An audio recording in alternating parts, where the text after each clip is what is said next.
In a little corner of our world, there is a river that matters to all of us. The Elwha River flows through the Olympic National Park, a World Heritage Site in Washington State. The Elwha was known to be home to prolific salmon runs, which provided for the animals, birds, and people who have always lived in this abundant place. My name is Robert Ellefson, and I'm the Elwha River Restoration Director for the Lower Elwha Clallam Tribe.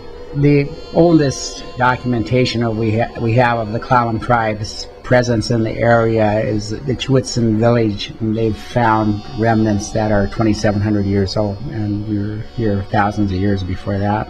This river flowed free since the last ice age, yet in the 1910s, newcomers decided to build 2 dams on the rugged Elwha to provide electricity for the nearest town. Even though the law required fish ladders be built so spawning salmon could swim beyond the dam, none were created, cutting off salmon migrations for generations. My name is Derek Staub, and I'm the Field Research Project Manager here at Olympic Park Institute. Olympic Park Institute is a local educational organization dedicated to connecting people with the natural world. There used to be all 5 species of salmon that would spawn in the Elwha River, and in huge numbers. The largest species of Pacific salmon, the Chinook salmon, used to have a run of salmon that used to be over 100 pounds. The fish were so big as they came in the spring to head all the way up to the upper parts of the Elwha to be able to spawn and reproduce. With the 2 dams in place, the 5 species of salmon went from having well over 70 miles of spawning habitat, and now they just have 4.9 miles of habitat that they're stuck within. So the numbers went from around 400,000 fish, and now they're down to around 3,000 to 4,000 fish struggling to survive. But now, there is hope. In 1992, Congress decided that both dams will be removed. The date is 2009, and then the restoration of the Elwha River will begin. The Elwha River Dam removal is an amazing learning opportunity. The Glines Canyon Dam, which is 210 feet high, is going to be the tallest dam ever to be removed in the history of the U.S., if not the history of the world. I've never heard of another dam in the world to be removed of this size, of this scale. In the last 100 years, many rivers have become polluted, making it difficult for fish to thrive.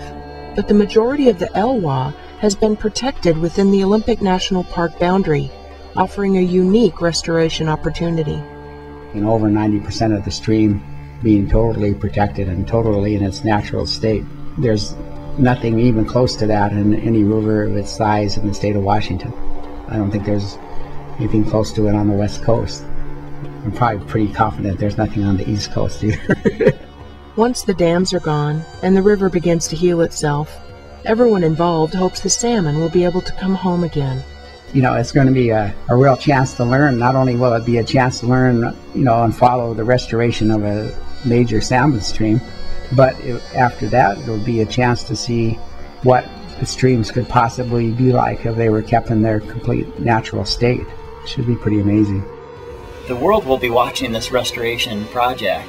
This is a chance to be able to watch the restoration of a fairly pristine coastal river, and hopefully to restore the cultural connections of people with the river, and so that people can reestablish the connections to the water and land that we all rely upon. As for the Clallam tribe at the mouth of the Elwha, they will continue to protect the river's habitat for salmon and people for generations to come. We do feel a sense of loss and a responsibility for having 2 dams in our river and not having any salmon there. They come down, and when the salmon come back, we know we've worked 25 years on this, and we know that there will be a lot of it due to our efforts that it will be restored. It will be the way it should be. Find a way to support the restoration.